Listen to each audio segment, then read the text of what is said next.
What's so special about it to you? You get a bunch of dead metal parts, right? Yeah. You put them together and then just gives life to this piece of metal and it just runs. Give me like a quick crash course about watches, brands, sizes, movements, just roughly for someone listening who isn't too familiar. All right, so first thing is always budget, right? Yeah. So work within your budget. Don't try to impress other people. Try to impress with yourself. Yeah.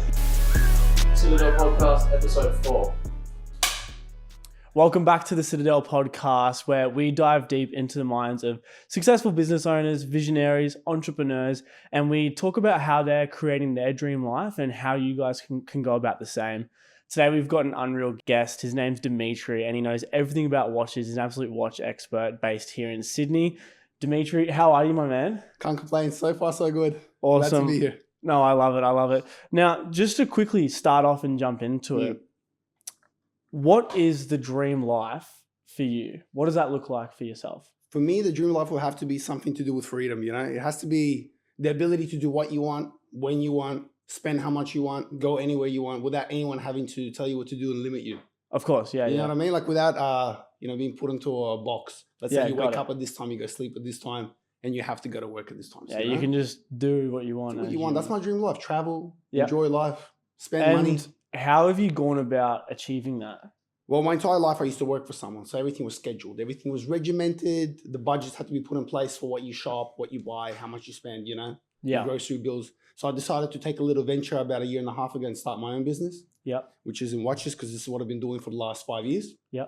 And so far so good. Can't complain. That's my little goal, my little driver now. No, I love it. Yeah. Why did you start diving into and decide, you know what, I'm going to go out there, I'm going to take that risk and I'm going to start my own business? Because starting your own business is quite daunting. It is daunting. A lot of people think it's quite easy. You know, it's like the first 6 months is hard and then it all comes flowing through. But it's a lot of man hours. It's like unseen hours and then seen results kind of thing. You're 100% right, man. Like, I remember thinking about it. The reason that it took me so long, I worked for someone for 5 years. The reason it took me so long, 5 years, is because I kept on delaying it. I'd say I was ready about after year 3, right? Yeah. But then I was I'm not ready. I need more money. I'm not ready. I need more capital. I need to research marketing, right? If I just jumped into it earlier, it would have been a whole different ballgame. The market was different back then. Yeah.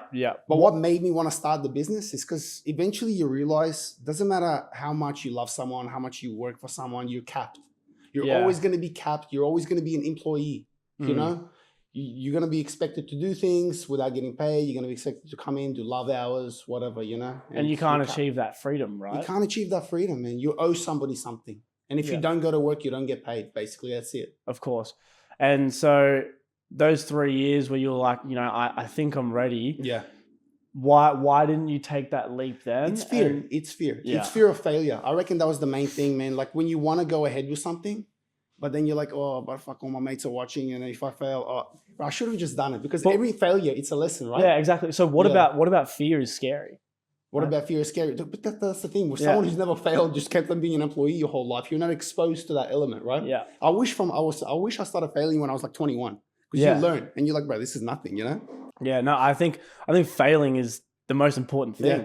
It's how you learn, you learn from your mistakes. And I was doing a podcast with Danny Saliga over in the USA, and he's like, if I could do it over again, I'd want to go out there and make the mistakes earlier. Yeah, 1,000,000%. 1,000,000%. I couldn't agree with you more, man. Like I said, I wish I would have started when I was ready after 3 years of working for somebody, Yeah. And even going back before that when I was younger, just start taking all these little opportunities, little gambles, and seeing what works, seeing what sticks, right?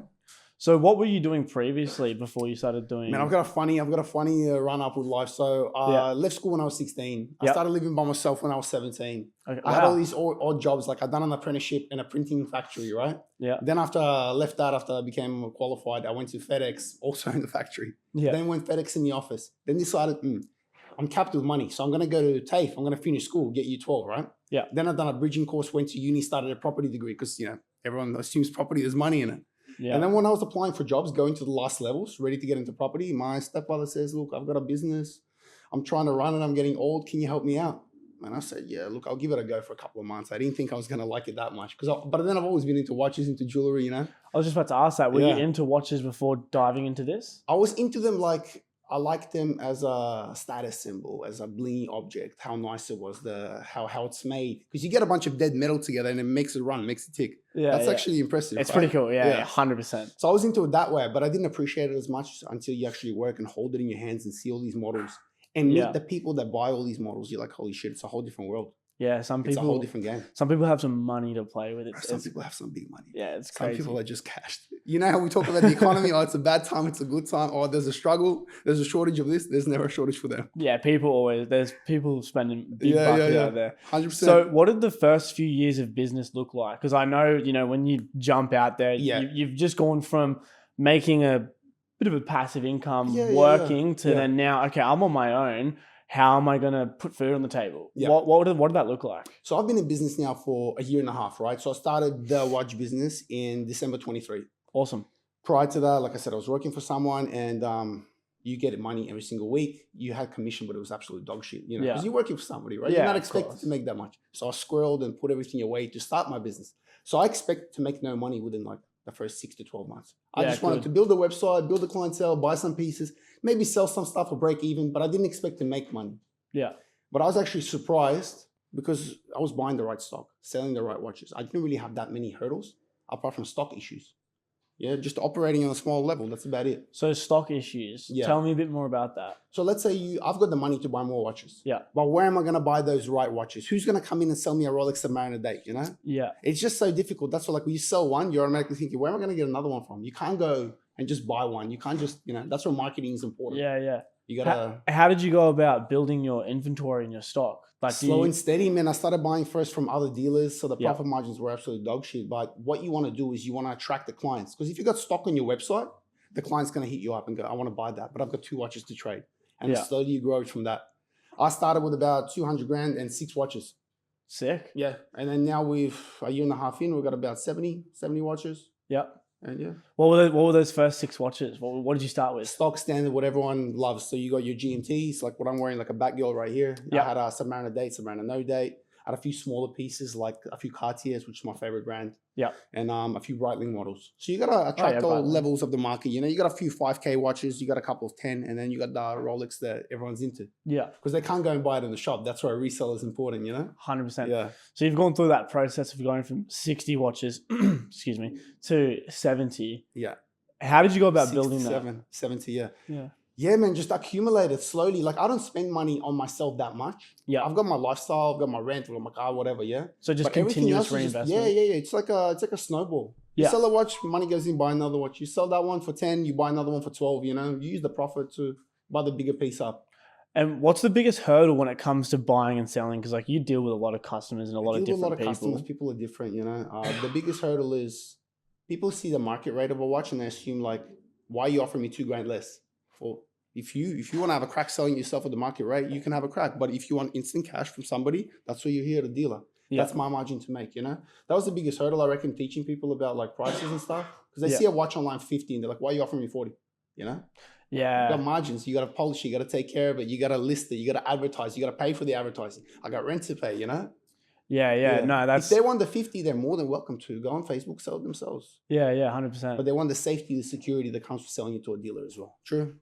So in your first years of business, how did you build your clients? Was a lot of it through word of mouth? Word of mouth. You advertise on Facebook. You advertise on this watch platform called Chrono24. Yeah. I had my website going, my Instagram, and it slowly just starts to spread.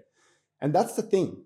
Because when you're ready to give up, like you have a couple of quiet weeks and you're like, bro, this is so shit. Like I'm getting no inquiries. But that's when you keep going. You keep going.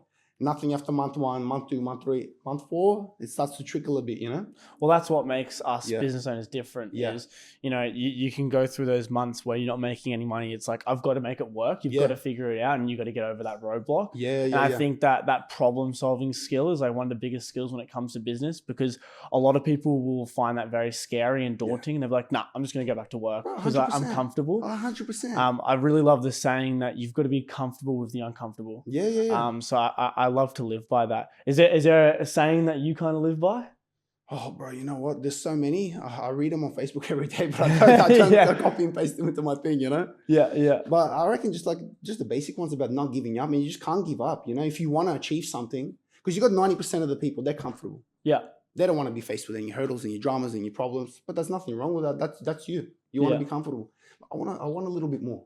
I want a little bit more. And I want to achieve that little bit more by doing the things that the 90% won't do.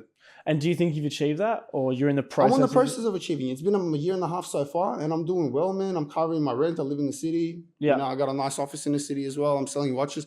I'm not hungry. Let's put it that way. Yeah. I'm not hungry. So how has life changed for you since starting your business? You know, you're going on that journey of creating the dream life, what that means to you. How has it changed?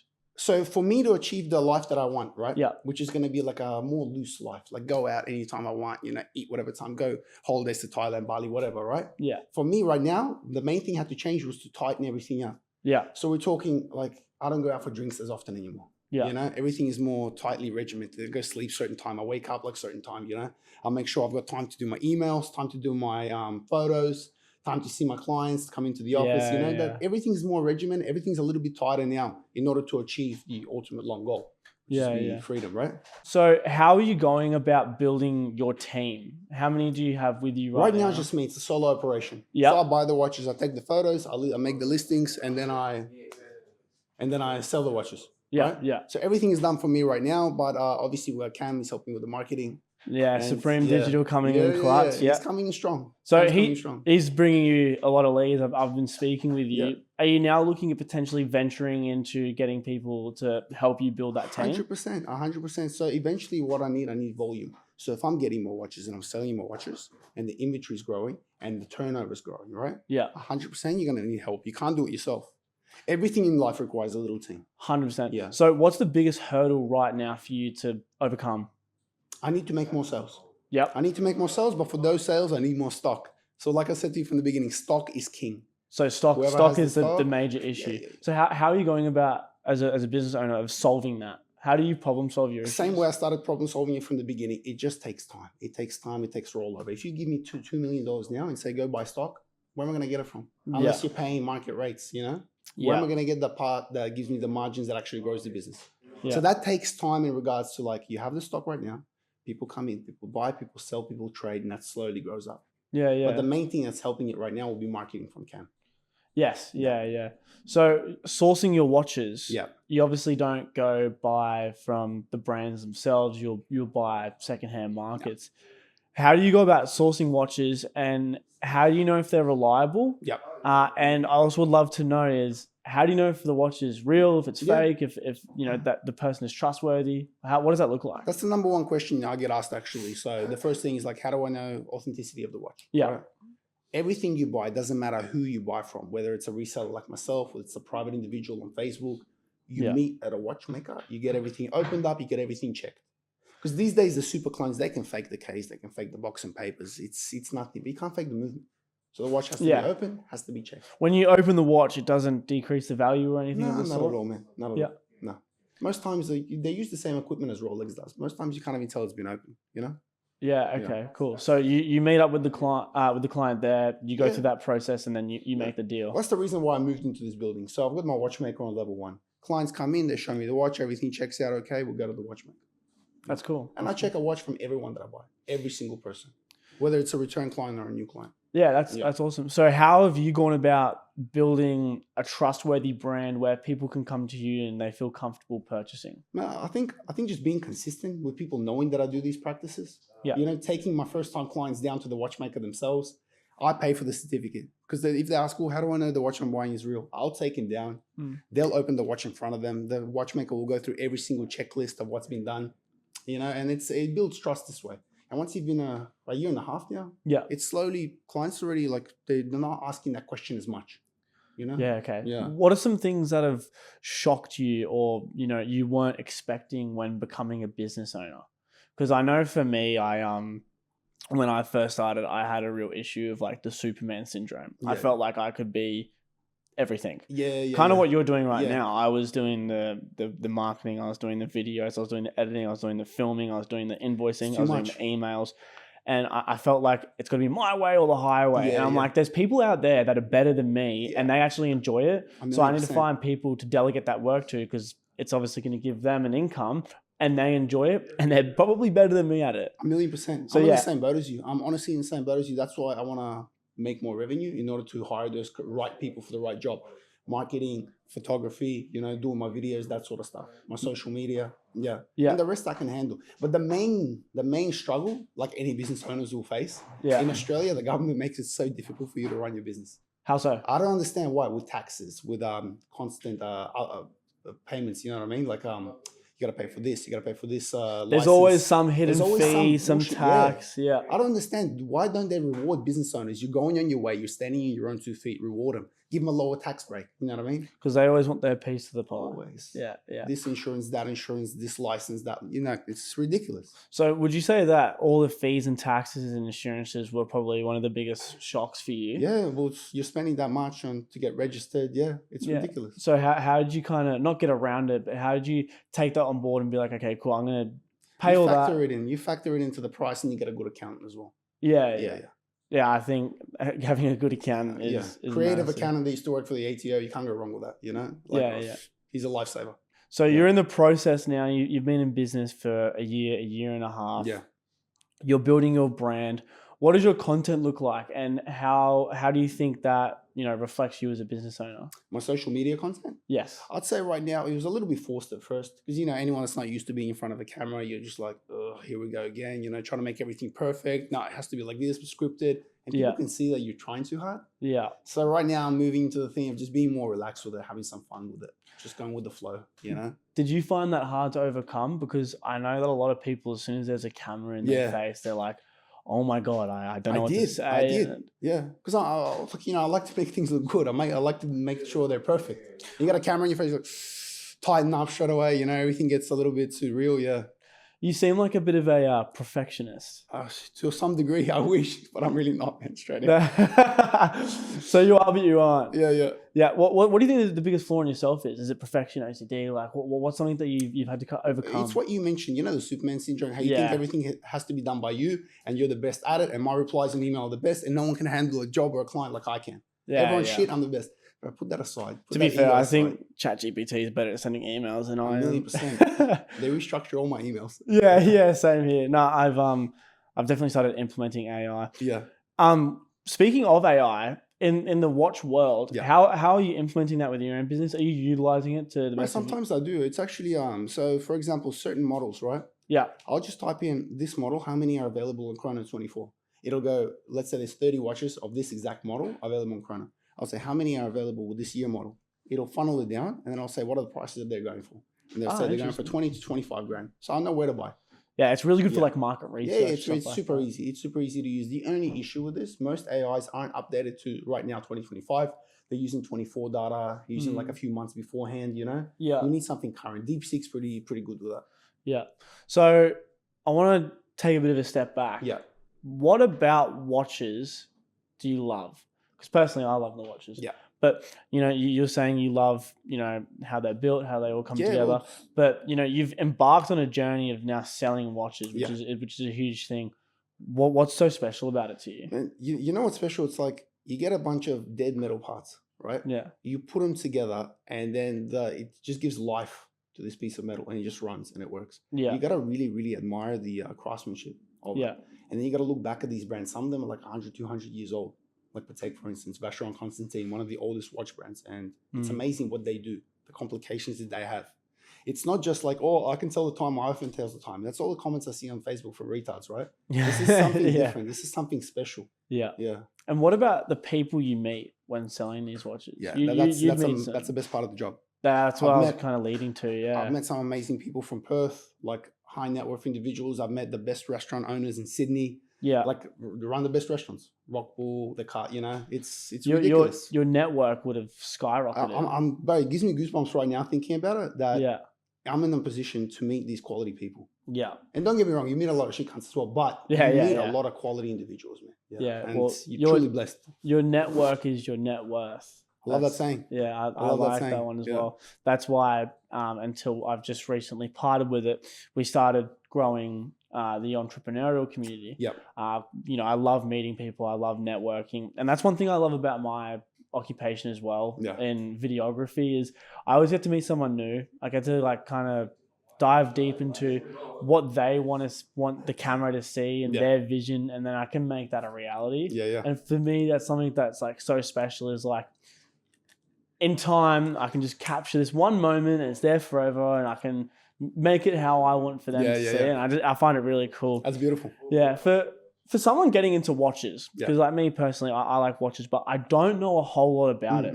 Give me like a quick crash course about watches, brands, sizes, movements, just roughly for someone listening who isn't too familiar. All right. So the first thing is always budget, right? Yeah. So work within your budget. Don't try to impress other people. Try to impress with yourself. Yeah. Look at what you wear and look at what you like to do. If you like to go running, you like to go surfing, you're into water sports, or you just want to look good, nice, smart, casual clothing. Yeah. You got to list some of the top brands that you like. So we'll go from Rolex, starting here to the top, and let's say you want something down to the Breitling, to Tag, Yeah. But once again, work within your budget. Figure out what you like, figure out your budget, figure out how it's going to look on your wrist, what you compare it with, and then you do a little bit of research on the brands. See which ones sell them, like how many watches they produce, how rare is the piece, if they're trading under market or if they're trading over market, if you can't find it, just the basic stuff. But it's mainly up to you, bro. It's so subjective, these things. Yeah. Just go for what you like. And what do you find is like the most common watch purchase? Oh, Submariner date. So it's a Rolex Submariner date. That's the most common. That's like your entry, your gateway into buying luxury watches. Yeah, and why is that? Just because it's the price It's tag? iconic. It's probably one of the best watches for that budget, in that range. Yeah. It's so liquid. You can sell it any day of the week. Anybody will buy it off you. Okay, true. Yeah, and it's really popular. Why is that? Like, why is it so easy to sell? It's in demand. Rolex is heavily in demand because you can't go to Rolex and buy a watch. There's waiting lists. There's all these games they play. So you got to buy it on the market. Yeah. I did actually. I did see a video. Like, if you want to buy a brand new Rolex, like you got to wait like a year or two. Yeah, look, it depends. You need a purchase history. That's how you push your way up the list. And you get that purchase history by buying stuff that they can't sell. Yeah. A lot of gold pieces, two-tone pieces that trade on the market below their retail price. Or you can get yourself a nice pair of knee pads when you go into Rolex, and you can get a Rolex that way. With a little red envelope handy as well. Yeah. No, I love it. So are you on that list? Like, no, I've been blacklisted because I'm a reseller. Okay, so being a reseller, you can't actually purchase from them. They don't sell to you. They don't want to sell to you. They want to build like a nice clientele base with people that, genuinely own collectors, that sort of stuff. So that's interesting. So like they're not too bothered about the additional revenue. They're more interested about keeping it a professional brand. Yeah. So it's meant to be exclusive. It's a luxury product. If everybody has one, it's no longer exclusive, right? What do you think is a line outside of Gucci? Why they can't handle 3 extra clients at the same time? Yeah. Of course they can, but they want to make it look special, like not for everybody. Do you think playing on that exclusivity as a watch reseller, you're taking that exclusivity away?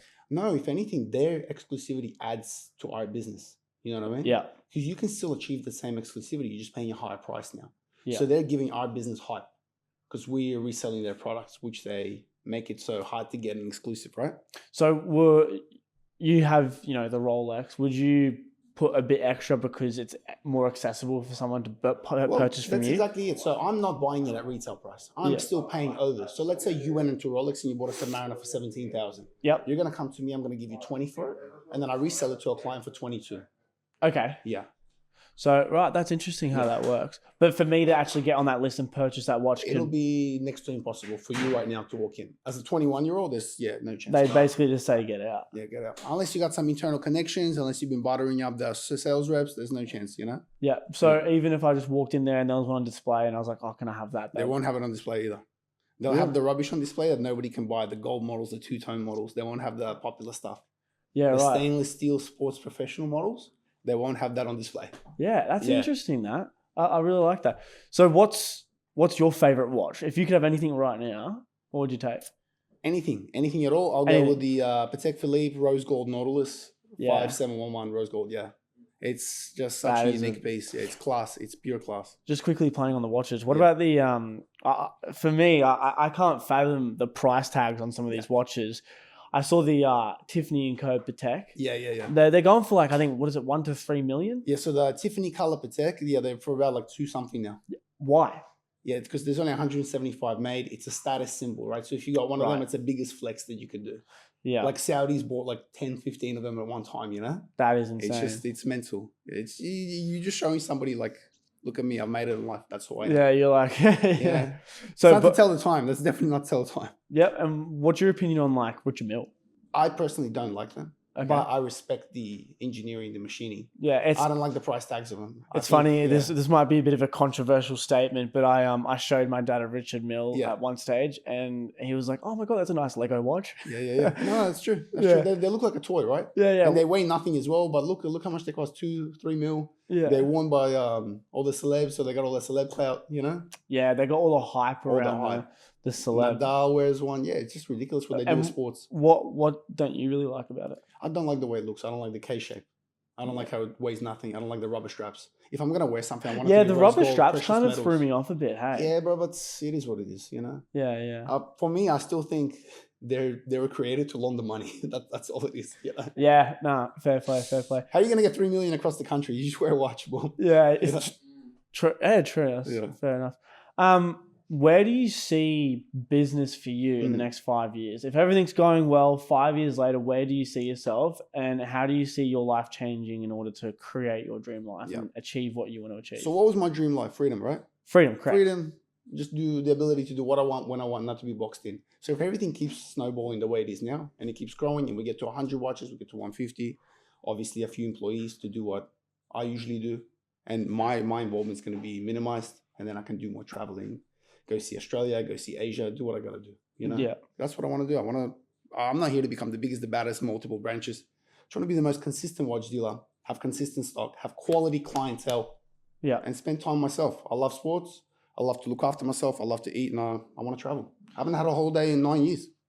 I remembered the quote that I was going to say before, and it was, if you want to be able to purchase without looking at the price tag, you have to work without looking at the clock, which I thought was really, really good. And that's beautiful. I'm going to save that one later. Yeah. If you want to be able to purchase without looking at the price tag, you have to be able to work without looking at the clock. And I want to play on that a bit, because I know for me, when I was working a bit more of your 9 to 5, it was like 8 hours a day. You'd go home, you'd chill out. Yeah. Now, being a business owner, I feel like it's become a 24/7 job but it's something that I enjoy, so I don't necessarily find it work. Yeah. But it's gone from me working, 8 hours a day to doing, 14, 15 hours a day, depending on the workload. How has that changed for you, and how do you combat that? Like, are you doing massive hours, or are you at that stage now where you're like, oh, I've got clients coming through, everything's kind of, the snowball is rolling? No, the ball is definitely rolling, but there's some tasks, like I said, because I'm not hiring anyone, there's some tasks that only I have to do. So when the watches come in, when the volume comes in, I still have to go home, check each watch, clean it up, take the photos, put everything online, edit the photos, then put everything online, So I'm still, like, most days when there's watches that I have to take photos, I'm still working for like 8, 9 p.m., Yeah. So it's not too bad. Like, I'm not one of those, I hustle for 12 to 15 hours a day. Like, no, it's not like that. It's not, I actually think I'm doing something wrong because I'm not doing all that, Yeah. But the photos do consume a lot of my time. Yeah. Do you enjoy doing those long hours? I can't say I enjoy it, but it's no longer like, oh, fuck, I've got watches to take photos of. It's like, oh, nice. I can't wait till I put this on a website, I can't wait till I get inquiries on these things.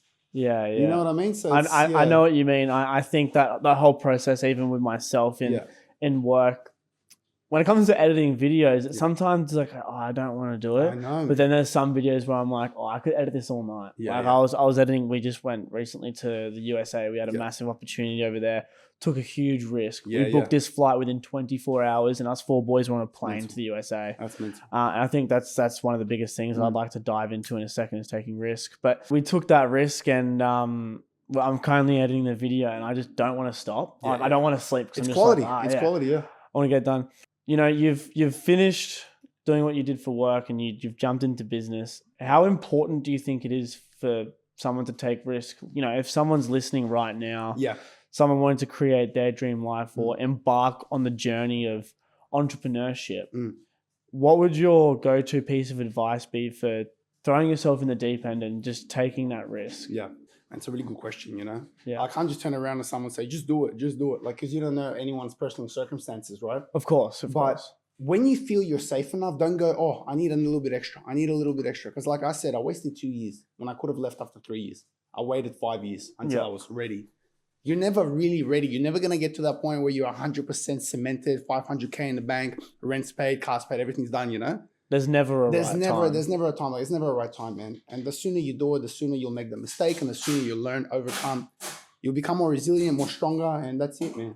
I reckon just do it. Just go for it. I wish I can redo time. If I can rewind time, I'll just go for it. Just jump in earlier. Just jump in it. Straight out. What are you going to do? You're going to fail. You're going to lose money. You can always make more money. Yeah. You can always make more money. Yeah, it always comes back. We live in Australia, not some fucking third world country, you know? Yeah. There's jobs everywhere. You got to work. 100%. So playing on that, if you were 21 and you could start from the get-go again, how would you do it? What would you do differently? Okay, so going to 21, right? Yeah. So you're back at 21. You're working. You're like, I want to take this risk. So I'm not going to say anything stupid like invest in Bitcoin. That's seriously, realistically, right? No, realistically, in this day and age right now, in the current... 2 hands, 2 arms. I'll go and work at an airport, do a night shift so I can make $1,200 or $1,300 a week. Yeah. Guaranteed. They do crazy overtime now, especially on Saturdays. As a 21-year-old, you can make like $80, $90 an hour. 100%. I've done that. I've been there. I've done FedEx weekend hours. Yeah. You know? Save that up until you get a nice little bundle and start looking for little ideas that you can do on the side without crashing your whole amount, you know? Yeah. Like small little business ideas. And the faster you set yourself up, like with personal branding, like your website, an Instagram account, you know, that sort of thing, the more people will take you seriously and just pursue your little plan, your little idea. Yeah. Is this the first business that you've started? Yeah, 100%. Yeah. That's interesting. It's cool because I think I was reading up on a stat the other day, and they said on average a successful business owner will have 6 or 7 failed businesses before one actually succeeds. So let's hope this doesn't. Yeah. So for you to nail that on the first, I love it. It's going okay so far. You know, it's good. It's doing good. Yeah. So do you think you're going to stay in watches for, you know, the rest of your business career, or do you think you'd dive into a bit of jewelry? Or look, it's hard to say right now. Yeah. You know, I want to get one thing right before I start looking over the fence and what else is there. 100%. So I want to do this right. I want to do this for 5 years. I want to do it consistently. And also, I don't want to be that guy that's like working well into his 60s, you know? No chance. I'm going to be in Thailand by then, getting like hosed down by like 5 different Thai girls, sitting down on the beach somewhere, you know, smashing beers. That's what I want to do. Yeah, That's my life. I'm going to have to say to my wife and kids, sorry, but that's going to Thailand. Yeah, you want to buy back your time, so you have that freedom. 100%. So yeah, are you gonna achieve that by getting people on your team? Like, how do you actually? What is your goal and your game plan? To actually achieve that. So like, I know you've said, you know, I want to marketing first to grow my business. Marketing consistently do my business right now, just to grow the stock, the inventory, and until my days are looking like packed. Because right now, you know, I'll come in at 9. I stop seeing clients by 2:30. I'll go eat, I'll go gym, I'll go get a massage, I'll do some watches at home, put photos online, I'll go to sleep, right? Until it comes to the point where I'm booked out every day and I'm actually doing 10-hour days. I'm like, fuck. That's when the business gets additional staff. Yeah. So marketing first, grow the stock, additional staff, and then cut down my hours. Sick. And so it'll go like this, and then exit strategy, right? Yeah, 100%. Do you have an exit strategy? Yeah. Thailand. Yeah, Thailand. I love it. So do you have a partner, any family, or? Going through plenty of temps at the moment, no full-timer. Yeah. So yeah, just take your resumes and see how we go. Because I was gonna say, how do you navigate even the dating life with business? Like, it's hard. I tried dating when I first started the business, and that didn't work out well. Yeah. Because like I couldn't focus. We're gonna be watching a movie. I'll be stressing about the business. I'll be like, bro, there should be things I'll be doing, inquiries, you know. Yeah. I will be going out on a dinner. I can't wait to get home. I'm like, I've got shit to do. I got to put photos online. You know, I got to do listings. It just didn't work out well, and she didn't understand that because she was in a different position.